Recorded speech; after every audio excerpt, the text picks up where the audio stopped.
आज ही के दिन 1932 में जनपद अलीगढ़ के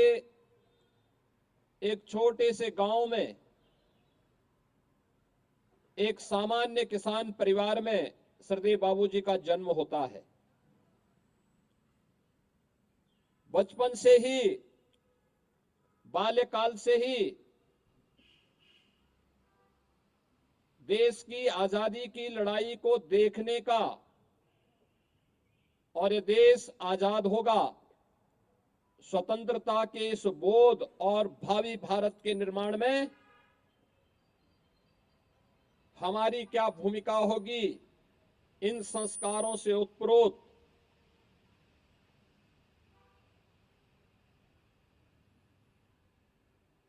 बालक कल्याण सिंह ने उस समय राष्ट्रीय स्वयंसेवक संघ के सामान्य शाखा से लेकर के आगे के कार्यक्रमों के माध्यम से अपने आप को राष्ट्रभक्ति के जिस सांचे में ढाला था, एक किसान के रूप में,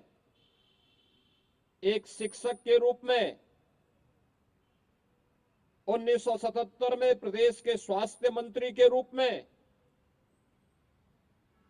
एक विधायक के रूप में, सांसद के रूप में,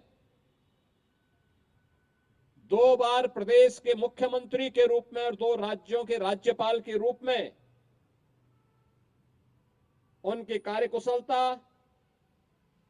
उनकी कर्मठता और उनकी प्रशासनिक क्षमता की दक्षता को हर एक व्यक्ति ने स्वीकार किया। अक्सर होता है कि लोग सत्ता के लिए सिद्धांतों को तिलांजलि दे देते हैं, कुछ प्राप्त करने के लिए मूल्यों के साथ समझौता करते हैं। लेकिन एक ऐसा व्यक्तित्व भी था जिन्होंने मूल्य और सिद्धांतों के साथ कोई समझौता कभी नहीं किया। श्री राम जन्मभूमि आंदोलन के दौरान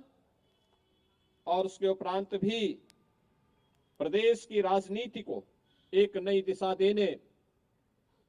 प्रशासनिक दक्षता को परिपूर्ण करने के लिए उनके द्वारा 1990 के दशक के प्रारंभ में और उसके उत्तरार्ध में भी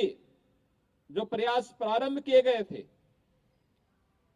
वह एक नए उत्तर प्रदेश का दर्शन कराता है। 1947 में देश आजाद होता है, लेकिन सुशासन क्या होता है यह उत्तर प्रदेश के वासी नहीं देख पाए।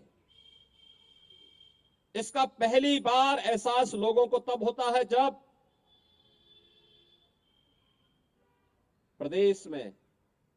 स्वर्गीय कल्याण सिंह जी मुख्यमंत्री के रूप में शपथ ग्रहण करके अपनी शासन व्यवस्था को आगे बढ़ाते हैं। याद करिए, उस समय भी उन्हें अस्थिर करने के लिए किस प्रकार से झुंड के झुंड अव्यवस्था फैलाने के लिए उतारू हो गए थे, लेकिन उसकी परवाह किए बगैर उन्होंने अपनी सरकार को तिलांजलि दी श्री राम मंदिर निर्माण के लिए। आज वो सपना साकार हुआ है तो सरदेव बाबूजी की आत्मा को भी असीम शांति प्राप्त हो रही होगी कि उनका जो सपना था वो सपना साकार हुआ है। अयोध्या में श्री राम जन्मभूमि पर भगवान श्री राम का भव्य मंदिर का निर्माण का कार्य आज संपन्न हो रहा है। बहनों और भाइयों, यही है दूरदृष्टिता। जो सपना देखा था वो साकार हो गया, वो सपना साकार हो गया। पंडित दीनदयाल उपाध्याय के जिस एकात्म मानवतावाद को उन्होंने राष्ट्रीय स्वयंसेवक संघ की पाठशाला में सीखा था, उसको जमीनी धरातल पर उतारने का काम भी किया। उस समय के अन्नदाता किसानों के लिए उनके द्वारा घोषित योजनाएं हो, नकल विहीन परीक्षा के माध्यम से उत्तर प्रदेश के युवाओं के भविष्य को उज्जवल करने के उनके द्वारा चलाए गए अभियान का हिस्सा हो,